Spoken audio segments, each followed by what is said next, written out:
E nele Pare de Sufrir de hoje, eu tenho a senhora Karina. Como le va bien? Muy bien, obispo. Usted tuvo quanto tempo de sofrimento? 30 años de sufrimiento. Una obispo. vida. Una vida. Como começou? Yo comencé desde la niñez. Crecí en un ambiente donde había golpes, peleas. Mi papá era una persona alcohólica. Eso provocaba que todo el tiempo estemos mal.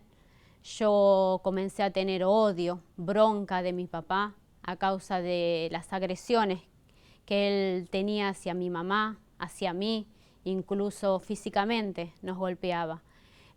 Comencé a crecer con esa odio, con esa bronca hacia él. No lo aceptaba como mi papá. Incluso empecé a planear de qué manera matarlo, porque yo creía que si yo mataba se acababan los problemas, ¿no? A través de todo eso yo comencé a ser muy depresiva, vivía angustiada, llorando. Para mí no había ningún motivo para que yo sea feliz. No recuerdo ningún momento de mi pasado, de mi niñez, que yo haya sido feliz. Así comencé a involucrarme, ¿no? en los vicios. De muy joven comencé a involucrarme en el vicio del cigarrillo y también en el vicio del alcohol. El mismo vicio que tenía mi papá, yo comencé a tenerlo. Al principio era solamente cuando salía, los fines de semana, luego ya fue algo frecuente. Yo necesitaba tomar para calmarme, para calmar los nervios, para olvidarme de los problemas que estaba pasando. También tenía muchos problemas en mi vida espiritual. Yo sufría de opresión, tenía ataques de pánico que me hacían tener todo el tiempo miedo. Yo sentía que me llamaban, escuchaba voces y cuando yo miraba no había nadie. Era constante el deseo que yo tenía de suicidio, porque yo sentía una voz que todo el tiempo me estaba diciendo que me quite la vida, que no había solución. Yo me acostaba y tampoco podía dormir, obispo, porque yo sentía que alguien se acostaba conmigo, que me tocaba, incluso que sentía ahogarme, ¿no? Al punto de que sentía que me moría. Esto era todas las noches. No podía dormir porque yo sabía que iba a acostarme y eso acontecía conmigo. Los dolores de cabeza que yo sufría eran constantes. Yo tomaba pastillas, iba al médico y no había nada que me calmasen. Incluso llegaba de tan fuerte que eran los dolores, yo llegaba a golpearme la cabeza contra la pared para tratar de calmarme. Hasta que yo no veía sangre que salía de mi nariz, yo no me calmaba. Así comencé a tener una vida, ¿no? Cada vez peor. Tenía deseos de suicidio constantemente. Me acuerdo que en una situación que yo tuve una pelea con mi papá muy grave, que llegamos a golpearnos muy fuerte, yo salí corriendo para el baño, comencé a golpearme la cabeza contra la pared, comencé a golpearme yo misma porque no me quería, no me aceptaba, yo siempre me sentía menos que los demás. Y en ese momento yo vi una gilet de cortar en el baño y comencé a cortarme las venas. En eso entra mi mamá y para la situación. Ese fue mi primer intento de suicidio que yo tuve. Más la idea era constante. Todo el tiempo la idea de la muerte estaba en mi cabeza. Tratando de tener un momento de felicidad, quise empezar mi vida sentimental, pero siempre fracasaba, todo me iba mal. Al ser yo muy nerviosa, muy agresiva, siempre terminaban mal las relaciones. En una de esas relaciones yo quedo embarazada de mi primer hijo y esta persona me deja, me abandona. Ahí yo quedé sola con mi hijo, más todos mis problemas que yo tenía. Cada vez todo empeoraba. todo era peor. Mi hijo comenzó con ataques de asma, que los médicos incluso daban medicamentos para él, inyecciones, pero no eran constantes. Él no podía tomar un poquito de frío porque ya se enfermaba y pasaba semanas y semanas en la cama.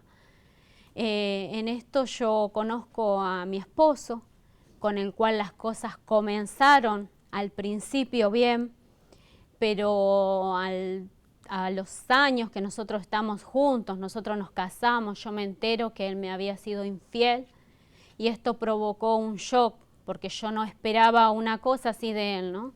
Realmente para mí fue algo que me puso peor que antes.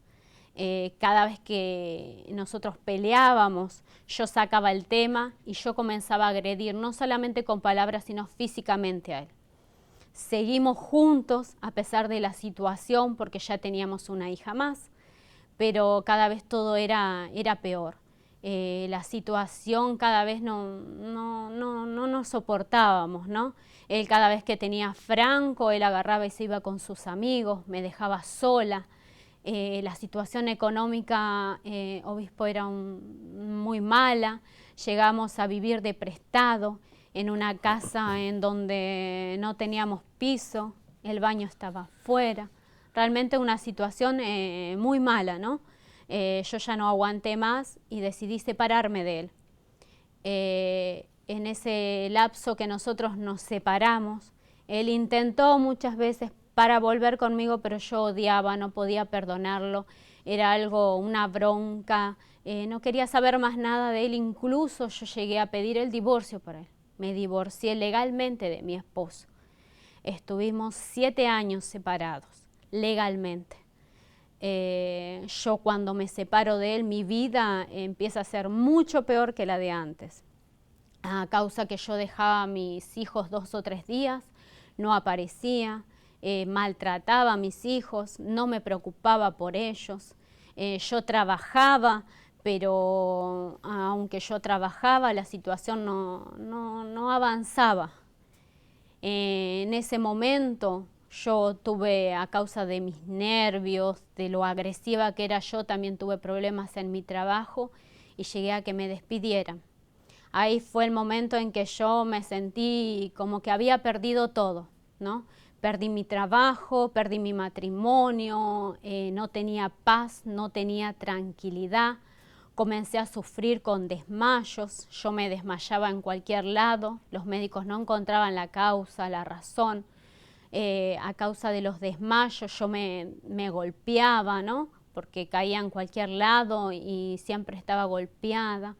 Realmente era una situación en que yo sentí que llegué al fondo del pozo, que no tenía más salida. Así fue que yo llegué a la iglesia, ¿no? En ese momento que yo pierdo todo, obispo, yo sentía que ya no había más nada por qué vivir. Entonces yo dije, yo me quito la vida, mis hijos van a quedar con mi mamá, con mi papá. Así fue que yo en esa situación intenté, ¿no?, quitarme la vida arrojándome en las vías del tren. Cuando yo me voy a arrojar, una persona impide esta situación.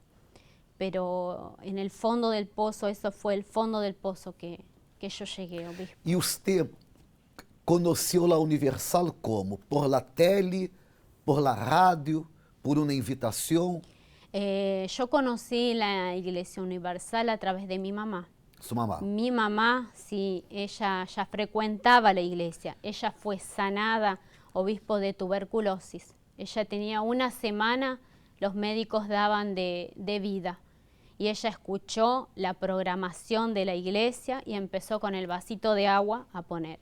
Y ella en menos de 2 semanas le dieron el alta. Bueno, ella tenía tuberculose. Sí, obispo. Estava desahuciada Sí, e foi sanada. fue sanada. Hubo a necessidade que sua mamá hablara muitas vezes de la igreja?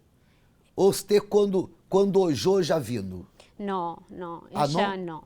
Ella luchó mucho, a pesar de que yo vi el cambio en ella, incluso no solamente en la salud, ella económicamente también había recibido muchos milagros.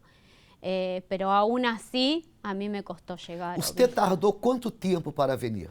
Y tardé más de 6 meses de invitaciones de mi mamá. Mais de 6 meses de invitações. Sí.